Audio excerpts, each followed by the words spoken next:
எல்லாருக்கும் வணக்கம். இன்றைக்கி சூப்பரான ஒரு மஷ்ரூம் பிரியாணி தான் செய்ய போகிறோம். நம்ம வீட்டில் சாப்பிட்றதுக்கு பயன்படுத்துகிற சாதாரண அரிசியில் தான் செய்ய போகிறோங்க. அரிசியை ஊற வச்சுக்கோங்க. இதுக்கு அரைக்க தேவையான அளவுக்கு உள்ளதெல்லாம் பார்த்துக்கலாம்.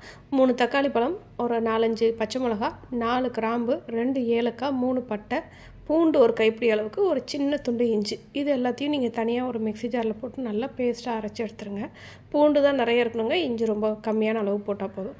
அதுக்கப்புறமா இந்த மாதிரி பேஸ்ட்டாக அரைச்சி எடுத்துகிட்டு வெங்காயம், இதுக்கு தேவையான வெங்காயம் கட் பண்ணி வச்சுக்கலாம். அப்புறம் மஷ்ரூம் அதையும் தனியாக நீங்கள் கட் பண்ணி எடுத்து வச்சுக்கோங்க. புதினா, மல்லி இலை அதையும் சேர்த்து நீங்கள் தனித்தனியாக கட் பண்ணி ரெடியாக எடுத்து வச்சுக்கோங்க. அரிசி நீங்கள் வழக்கமாக எப்படி சமைக்கிறதுக்கு முன்னாடி நீங்கள் ஊற வைப்பீங்களோ அந்த அளவுக்கு ஊற வச்சா போதும். இப்போ வாங்க எப்படி செய்கிறதுன்னு பார்க்கலாம். ஒரு ப்ரெஷர் பேன் எடுத்துருக்கிறேன். அதில் கொஞ்சமாக ஆயில் விட்டுட்டு இதில் நான் பிரிஞ்சி இலை மட்டும் தான் ஆட் பண்ணிக்கிறேன். பட்டை, ஏலக்காய், லவங்கம்லாம் நம்ம அரைக்கிறதுலேயே போட்டோம் இல்லையா, அதனால் பிரிஞ்சி இலை மட்டும் ஆட் பண்ணிவிட்டு ஒரு பெரிய வெங்காயம் நான் கட் பண்ணி வச்சுக்கிறேன், அதை அதில் ஆட் பண்ணிக்கோங்க.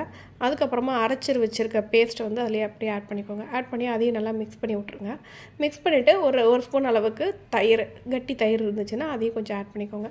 ஆட் பண்ணி இது எல்லாத்தையும் நல்லா கிண்டி விட்டுட்டு நம்ம கட் பண்ணி வச்சுருக்கோம் இல்லையா அந்த புதினா, மல்லி இலை இல்லைன்னா கூட வெறும் புதினா மட்டும் கூட நீங்கள் ஆட் பண்ணிக்கலாம். அதையும் போட்டுட்டு தேவையான உப்பையும் இதுலேயே சேர்த்துருங்க. சேர்த்து நல்லா மிக்ஸ் பண்ணிவிட்டு ஒரு 1/2 ஸ்பூன் அளவுக்கு மஞ்சள் தூள், காரத்துக்கு தகுந்த மாதிரி 1 ஸ்பூனோ இல்லைனா 3/4 ஸ்பூன் அளவுக்கு நீங்கள் மிளகாய் தூள் சேர்த்துக்கலாம். அதையும் சேர்த்துட்டு நல்லா கிண்டி விடுங்க.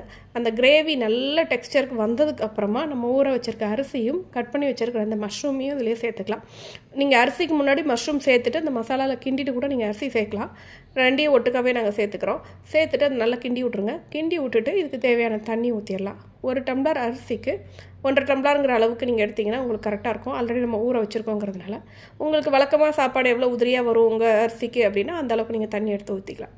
நான் 1 டம்ளருக்கு 1.5 டம்ளர் அளவுக்கு வச்சுட்டு குக்கரில் 2 விசில் வச்சு எடுத்தேங்க. சூப்பரான உதிரியான மஷ்ரூம் பிரியாணி ரெடி ஆயிடுச்சுங்க. பார்க்கவே எவ்வளோ சூப்பராக இருக்குன்னு பாருங்கள். நீங்களும் உங்கள் வீட்டில் ட்ரை பண்ணி பாருங்கள். பிடிச்சிருந்தா நம்ம சேனலை சப்ஸ்கிரைப் பண்ணுங்கள். தேங்க்ஸ் ஃபார் வாட்சிங்.